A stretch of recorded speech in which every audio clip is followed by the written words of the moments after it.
যেখানে রাফায়েলের মতো বিমান এখন আকাশ থেকে ফেলে দিচ্ছে, সেখানে ১৯৫০ সালের এই বিমান দিয়ে আপনারা পাইলটদের কি শেখাতে চাইছেন? এমন প্রশ্ন তুলেছেন জনতা দলের মুখপত্র মেজর ডেল এইচ খান। সম্প্রতি এক টক শোতে মাইলস্টোন কলেজের বিমান দুর্ঘটনা নিয়ে কথা বলেন তিনি। মেজর ডেল এইচ খান বলেন, ফ্লাইং কফিনস আমরা আকাশে নিয়ে ঘুরছি। এটি ১৯৫০ সালের ডিজাইন, MiG-21 সিরিজের চাইনিজ রেপ্লিকা F-7। ১৯৫০ সালে এটি ছিল খুবই ভালো বিমান, কিন্তু এখন আমরা ২০২৫ সালে আছি। তিনি জানান, প্রথমত এটা নতুন যে টেকনোলজিক্যাল অ্যাডভান্সমেন্ট হয়েছে তার সাথে যায় না। দ্বিতীয়ত এর রক্ষণাবেক্ষণ ব্যয় এখন অনেক বেশি, কারণ এটির স্পেয়ার পার্টস এখন আর নেই।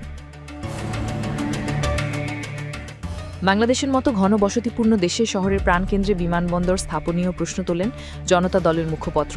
তার মতে বিমানবন্দর সবসময় মূল শহর থেকে ২-২.৫ ঘন্টা দূরত্বে স্থাপন করা উচিত। এর আগেও পাইলট আসিম জাওয়াদের বিমান ঘটনায় একই মডেলের বিমানে ঘটার উদাহরণ টেনে ডেল এইচ খান বলেন, এটি আমাদের জন্য একটি কিলার সিরিজ। এই ট্রেনিং বিমানে ইতোমধ্যে অনেক ত্রুটি দেখা যাচ্ছে। আমরা কয়েকজন প্রমিসিং পাইলটকে হারিয়েছি। এরপরও সতর্কতা না আসা নিয়ে আক্ষেপ প্রকাশ করেন তিনি।